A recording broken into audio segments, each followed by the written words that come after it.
Assalamualaikum, halo semua.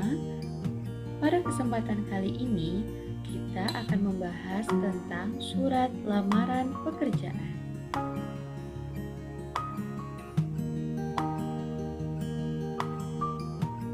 Tujuan pembelajaran kita hari ini adalah siswa dapat mengidentifikasi isi dan sistematika surat lamaran pekerjaan.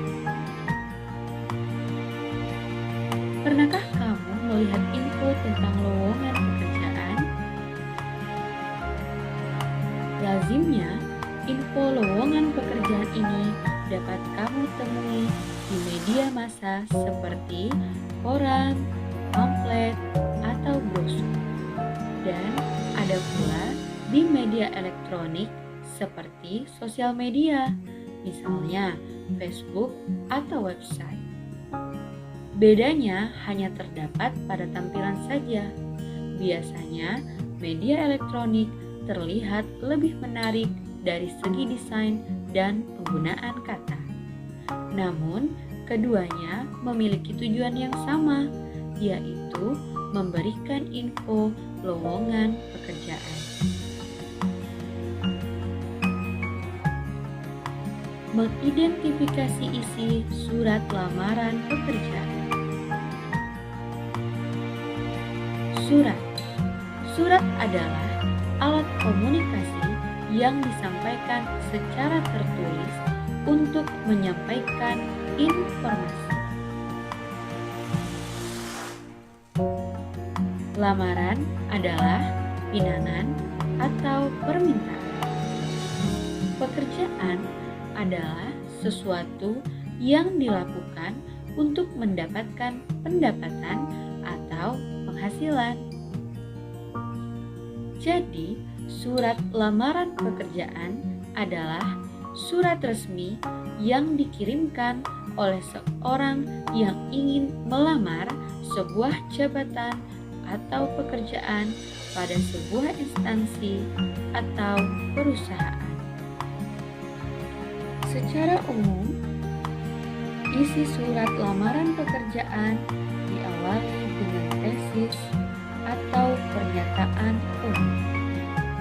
Pernyataan umum berfungsi sebagai informasi awal terkait pekerjaan dan data diri pelamar.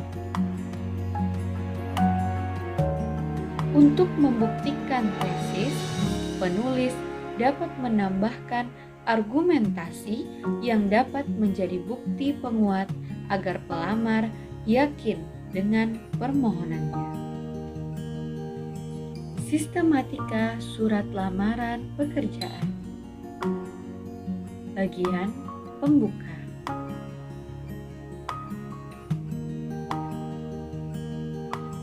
1. Tempat dan tanggal pembuatan.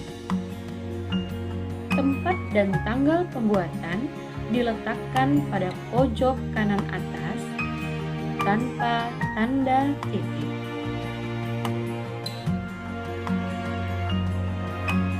2. Lampiran dan hal. Penulisan lampiran dan hal tidak perlu disingkat. Gunakan tanda titik 2 setelah kata hal dan tanpa menggunakan tanda titik di akhir kalimat.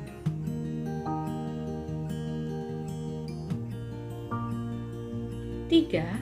Alamat surat. Penulisan alamat surat tidak menggunakan kata kepada. Langsung menggunakan yang terhormat yang disingkat dengan YTH. Jabatan tidak menggunakan jenis kelamin seperti bapak atau ibu. Tulisan jalan tidak boleh disingkat dan tidak menggunakan tanda titik di akhir baris.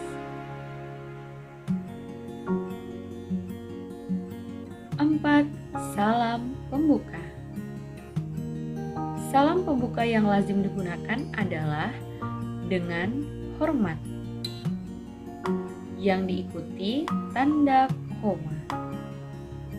Perhatikan, hanya huruf D yang kapital.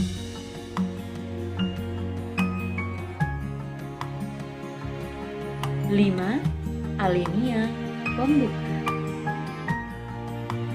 Sampaikan sumber informasi lowongan kerja yang kamu dapatkan dan pekerjaan apa yang kamu tuju.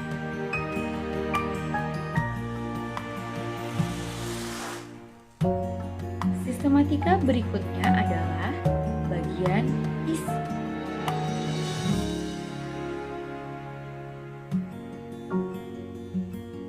Satu, identitas personal. Isi identitas berupa nama, tempat tanggal lahir, alamat, pendidikan, pengalaman. Setiap identitas menggunakan huruf non-kapital. Gunakan tanda titik dua. Setelah itu, baru menggunakan kapital pada isi identitas.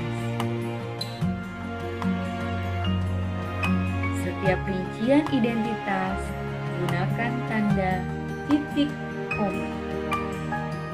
Contoh, nama dengan huruf N non kapital, titik 2, Yuliandra, Y kapital, titik koma.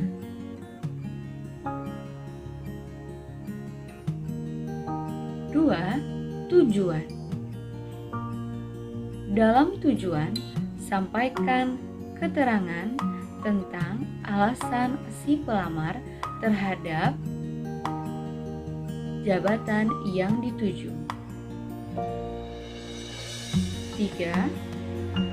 Lampiran. Dalam lamaran pekerjaan, terdapat beberapa lampiran tentang syarat yang diminta oleh sebuah instansi atau perusahaan. Setiap rincian lampiran diakhiri tanda baca titik koma. Pada rincian terakhir, gunakan tanda baca titik.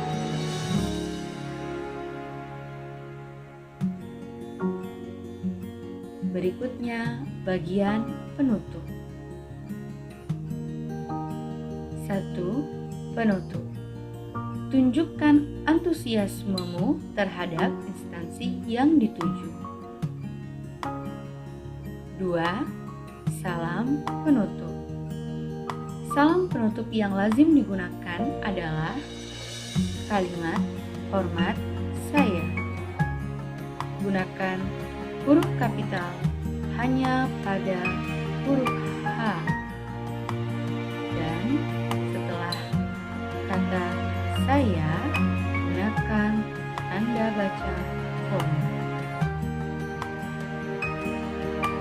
Terakhir, tanda tangan dan nama terang.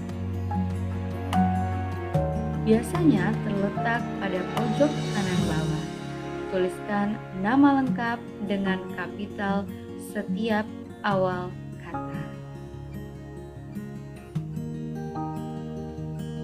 Baik, demikian pembahasan singkat kita mengenai isi dan sistematika surat lamaran pekerjaan. Terima kasih, semoga bermanfaat dan salam bahagia selalu.